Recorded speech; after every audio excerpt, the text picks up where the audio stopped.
ಕರ್ತನಿಗೆ ಶುಭಗಳು, ನಿಮ್ಮೆಲ್ಲರಿಗೆ ಶುಭಗಳು. ಚೆನ್ನಾಗಿದ್ದೀರಪ್ಪ?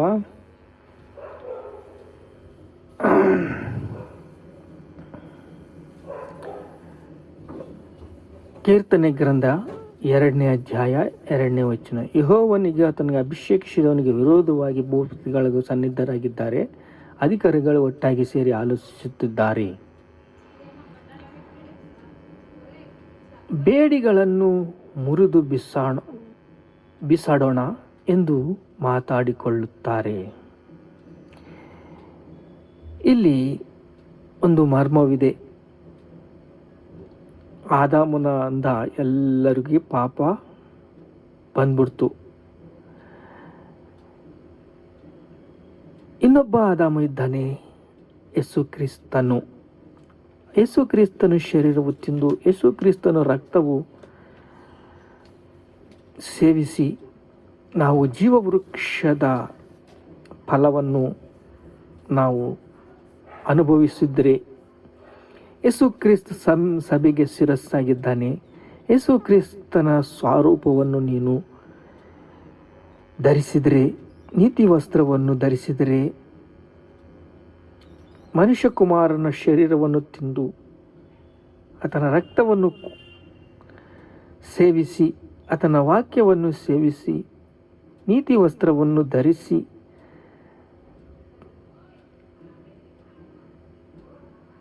ನೀನು ಅವ್ರನ್ನೇ ಬಿಡುಗಡೆ ಮಾಡಬೇಕು ಅಂತ, ಮಾರುಕಟ್ಟುಗಳು ಬಿಚ್ಚಬೇಕು ಅಂತ, ಸೇವಾ ಭಾರದಲ್ಲಿ ಇರುವ ಯೌವನಸ್ಥರು ನೆಗೆ ಹೊರಬೇಕು. ಈಗ ನಮಗೆ ಪರಲೋಕದಲ್ಲಿ ಒಂದು ಬೃಂದವಿದೆ, ಮಿಖಾಯೇಲನ ಬೃಂದ. ಅವರನ್ನು ಕರೆದ್ರೆ ಬರ್ತಾರೆ, ನಮಗೆ ಸಹಾಯ ಮಾಡ್ತಾರೆ, ಯುದ್ಧ ಮಾಡ್ತಾರೆ. ಆವಾಗ ಯಾವಾಗಲೂ ಸೆರೆಗೆ ಹೋದರೆ ಹೇಗೆ?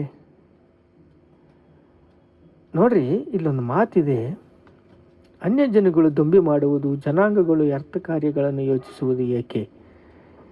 ಪೌಲು ಸಿಲನನ್ನ ಹಿಡ್ಕೊಂಬಿಟ್ರು. ಯಾರು? ಅಲ್ಲಿನ ಊರಿನಲ್ಲಿರೋರು ಹಿಡ್ಕೊಂಡು ಕಟ್ಟೆ ಹಾಕಿ ಹೊಡೆದು ಅವರನ್ನು ಹಿಂಸೆ ಮಾಡಿ ಜೈಲಿನಲ್ಲಿ ಹಾಕಿದ್ದಾರೆ. ಕೈಗಳನ್ನು ಬೇಡಿಗಳಿಂದ ಬಂಧಿಸಿದ್ದಾರೆ. ಅವರು ಹಾಡು ಹೇಳುತ್ತಾ, ಪ್ರಾರ್ಥನೆ ಮಾಡುತ್ತಾ, ಕಣ್ಣೀರು ಸುರಿಸುತ್ತಾ ಇದ್ದಾಗ ಅಕಸ್ಮಾತ್ತಾಗಿ ಭೂಕಂಪ ಬಂತು, ಬಿಡುಗಡೆ ಸಿಕ್ತು. ಪರಾತ್ಪರಪರಾದ ದೇವರೇ, ನಾನು ರಕ್ಷಣೆ ಹೊಂದಬೇಕು ಅಂದರೆ ಏನು ಮಾಡಬೇಕು? ಈಗ ನಮ್ಮ ಊರಲ್ಲಿ, ನಮ್ಮ ಸಿಟಿಯಲ್ಲಿ, ನಮ್ಮ ರಾಷ್ಟ್ರದಲ್ಲಿ, ನಮ್ಮ ದೇಶದಲ್ಲಿ ರಕ್ಷಣೆ ಬೇಕು ಅಂತ ಕೂಗಾಟ ಅವರಲ್ಲಿ ಬರಬೇಕು, ಅಂಥ ಉಜ್ಜೀವನ ಬರಬೇಕು. ಸರ್ವಾಧಿಪತ್ಯವು ಯೇಸು ಕ್ರಿಸ್ತನಲ್ಲಿದೆ. ಸಭೆಗೆ ಶಿರಸ್ಸು ಯೇಸು ಕ್ರಿಸ್ತನು. ಆದರೆ ಅವರು ಬಂಧಕಗಳಿದ್ದಾರೆ, ಬೇಡಿಗಳಲ್ಲಿದ್ದಾರೆ. ಅವರು ನಮ್ಮ ಜೊತೆ ಯುದ್ಧ ಮಾಡ್ತಾ ಇದ್ದಾರೆ. ಅವರನ್ನು ಅಡ್ಡ ಇಟ್ಟುಕೊಂಡು ನಮ್ಮ ಮೇಲೆ ಹೊಡೆದಾಟ. 12 ರಾಷ್ಟ್ರಗಳಲ್ಲಿ ಆಂಟಿಕ್ರಿಸ್ಟ್ ಬಿಲ್ಲಿಂದ ಬಂಧಿಸುತ್ತಿದ್ದಾರೆ, ಹಿಂಸಿಸುತ್ತಿದ್ದಾರೆ ಸೇವಕರನ್ನು. ಇದು ಎಲ್ಲಿಂದ ಬಂತು? ಭೂಪತಿಗಳು ಸನ್ನಿಧರಾಗಿ ನಿಂತಿದ್ದಾರೆ, ಅಧಿಕಾರಿಗಳು ಒಟ್ಟಾಗಿ ಸೇರಿ ಆಲೋಚಿಸುತ್ತಿದ್ದಾರೆ. ಎಷ್ಟು ಆಲೋಚನೆ ಮಾಡ್ತಾರೆ ನೋಡ್ರಿ. ಅದು ಅಭಿವೃದ್ಧಿಗಾಗಿ ಮಾಡಿದರೆ ಎಷ್ಟೋ ಉದ್ಧಾರ ಆಗ್ತಿತ್ತು ಇಂಡಿಯಾ. ಒಂದೊಂದು ರಾಷ್ಟ್ರಗಳು ಕೂಡಿಕೊಂಡು ಸೇವಕರನ್ನು ಬಹು ಚಿತ್ರಹಿಂಸೆ ಮಾಡುತ್ತಾ, ಇದು ಒಳ್ಳೆಯದಲ್ಲ.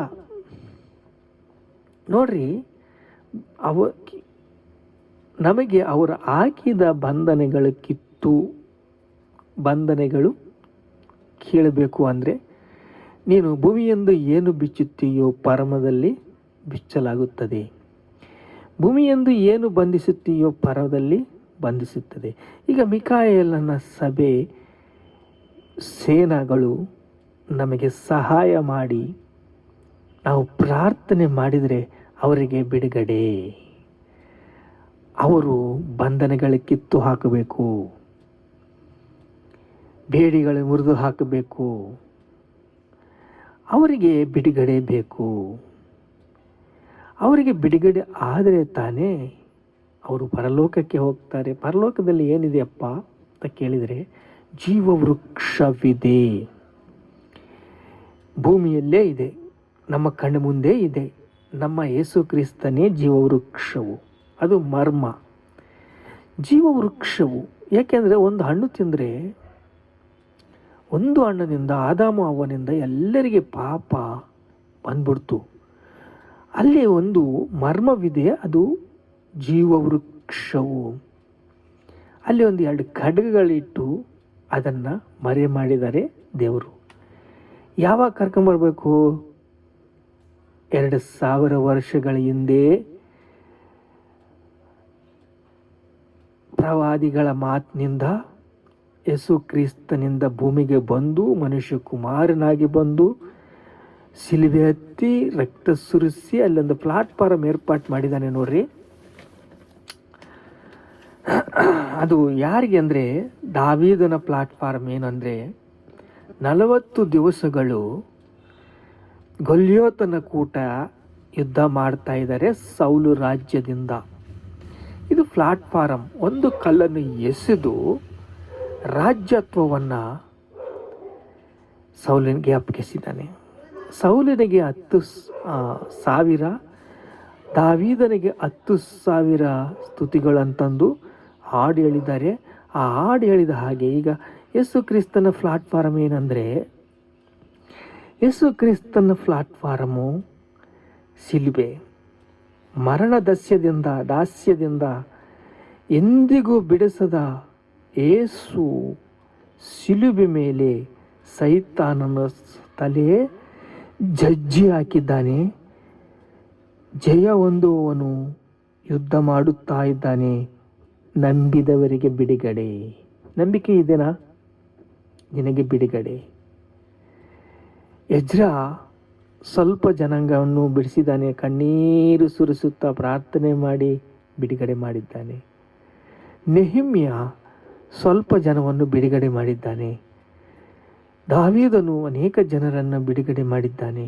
ಯೇಸು ಕ್ರಿಸ್ತನು ಲೋಕ ಪಾಪವನ್ನು ಹೊತ್ತುಕೊಂಡು ಹೋಗಿ ಎಲ್ಲರನ್ನೂ ಬಿಡುಗಡೆ ಮಾಡಿದ್ದಾನೆ. ಈಗ ಇನ್ನೂ ಬಂದಿಗಾಗಿದ್ದೇವಲ್ರಿ, ಅವರು ಬಿಡುಗಡೆಯಾಗಿಲ್ಲಲ್ಲ.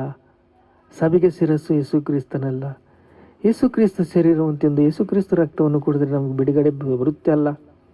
ಹೌದು, ನೀನೆಲ್ಲೋ ಹೇಳೋದೆಲ್ಲ ನಿಜವೇ. ಆದರೆ ಯುದ್ಧ ಮಾಡಬೇಕು, ಸೈತಾನನ್ನು ಗೆಲ್ಲಬೇಕು, ಪಾಪ ಜಯಿಸಬೇಕು. ಪಾಪದಿಂದ ಬಿಡುಗಡೆ ಏನ್ರಿ? ಮತ್ತೆ ಯೇಸು ಕ್ರಿಸ್ತನು ಎಲ್ಲ ಮಾಡಿದಾನಲ್ಲ, ನಮಗೆ ಬಿಡುಗಡೆ. ಹೌದು, ಎಲ್ಲ ಮಾಡಿದ್ದಾನೆ. ನಿನಗಂತೂ ಒಂದು ಸ್ವೇಚ್ಛೆ ಇದೆಯಲ್ಲ, ಅದನ್ನು ನೀನು ಪ್ರೀತಿಸ್ತೀಯನೋ? ನಿನ್ನ ಶರೀರಕ್ಕೆ ಕನೆಕ್ಟ್ ಆಗ್ತೀಯನೋ? ನಿನ್ನ ಆತ್ಮ ಏನು ಹೇಳಬೇಕು? ನಾನು ಮಾಡೋದಿಲ್ಲ. ಏನು ಮಾಡೋದಿಲ್ಲ? ಪಾಪ ಮಾಡೋದಿಲ್ಲ, ಯುದ್ಧ ಮಾಡ್ತೀನಿ, ಜಯಿಸ್ತೀನಿ. ಭೂಮಿ ಮೇಲೆ ಏನು ಬಿಚ್ಚುತ್ತೀಯೋ ಪರದಲ್ಲಿ ಬಿಚ್ಚುತ್ತೆ. ಭೂಮಿ ಮೇಲೆ ನೀನು ಏನು ಬಂಧಿಸ್ತೀಯೋ ಪರದಲ್ಲಿ ಬಂಧಿಸಲಾಗುತ್ತೆ. ದೇವರ ನಿರ್ಮಾಣ ಇದು. ಜೀವವೃಕ್ಷ ಫಲವು ನೋಡ್ರಿ, ಕುಮಾರನ ಶರೀರವು ತಿಂದು ಮನುಷ್ಯ ಕುಮಾರನ ರಕ್ತವನ್ನು ಸೇವಿಸಿ ನೀತಿ ವಸ್ತ್ರವನ್ನು ಧರಿಸಿ ನೀನು ಸುಂದರವಾದ ಒಂದು ನೀತಿ ವಸ್ತ್ರವನ್ನು ಧರಿಸಿದಾಗ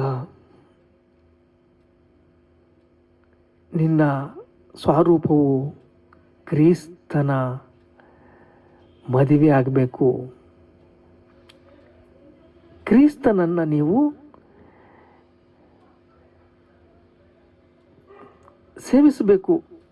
ನೋಡ್ರಿ, ಮೊಣಕಾಲೂರಿ ಕ್ರಿಸ್ತ ಕಡೆಗೆ ಕೈ ಚಾಚಿ ಕರವನ್ನು ಎತ್ತಿ, ಅಪ್ಪ ಕಣ್ಣೀರು ಸುರಿಸುವೆನು, ನಿಮ್ಮ ಪಾಪಗಳು ಬಿಡುಗಡೆ, ಸೇವೆಯಲ್ಲಿ ಬಿಡುಗಡೆ, ಸಹವಾಸದಲ್ಲಿ ಬಿಡುಗಡೆ, ಸಭೆಯಲ್ಲಿ ಬಿಡುಗಡೆ, ನಿಮಗೆ ಬಿಡುಗಡೆ ಸಿಗುತ್ತೆ. ಸೌಲ ರಾಜನು ನೋಡಿ ದಹನ ಬಲಿ ಅರ್ಪಿಸಿದ್ದಾನೆ. ಆಜ್ಞೆ ಮೀರುವುದೇ ಪಾಪ. ಪಾಪ ಅಂದರೆ ಇನ್ನೊಂದು ಬೇರೆದು ಯಾವುದೂ ಇರೋದಿಲ್ಲ. ರಾಜನು ತನ್ನ ಕೆಲಸವನ್ನು ನಿರ್ಭಯವಾಗಿ ಮಾಡಿದರೆ ಬಿಡುಗಡೆ ಮಾಡ್ತಾ ಇದ್ದ. ಅಲ್ಲಿ ಸ್ವಲ್ಪ ಬ್ಯಾಲೆನ್ಸ್ ತಪ್ಪಿದಷ್ಟೇ,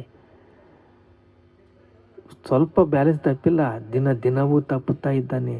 ಗರ್ವ ಇದೆ, ಕೋಪ ಇದೆ, ದ್ವೇಷ ಇದೆ, ಅಲ್ಲಿ ಎಲ್ಲ ಮಾಡಿ ಮುಗಿಸಿ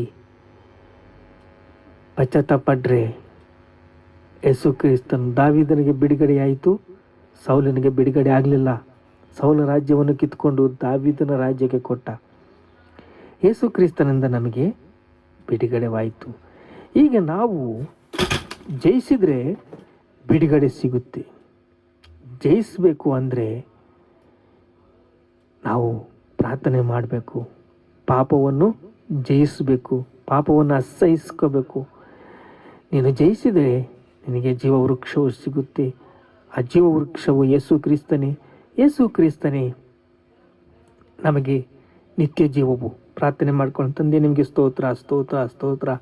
ಕರ್ತನೇ ನಮಗೆ ಮರ್ಮವನ್ನು ಹೇಳಿದೆ. ಜೀವ ವೃಕ್ಷವು ಯೇಸು ಕ್ರಿಸ್ತನು. ಯೇಸು ಕ್ರಿಸ್ತನು ನಮ್ಮ ಹೃದಯದಲ್ಲಿ ವಾಸ ಮಾಡ್ತಾ ಇದ್ದಾನೆ. ಪವಿತ್ರಾತ್ಮನು ವಾಸ ಮಾಡ್ತಾ ಇದ್ದಾನೆ. ಅಪ್ಪ ನಿಮಗೆ ಸ್ತೋತ್ರ ಸ್ತೋತ್ರ ಸ್ತೋತ್ರ ಸ್ತೋತ್ರ. ಘನತೆ ಮಹಿಮೆ ಪ್ರಭಾವಗಳು ನಿಮ್ಗೆ ಚೆಲ್ಲಿಸ್ತಾ ಇದ್ದೇವೆ ತಂದೆ. ಆಮೇಲೆ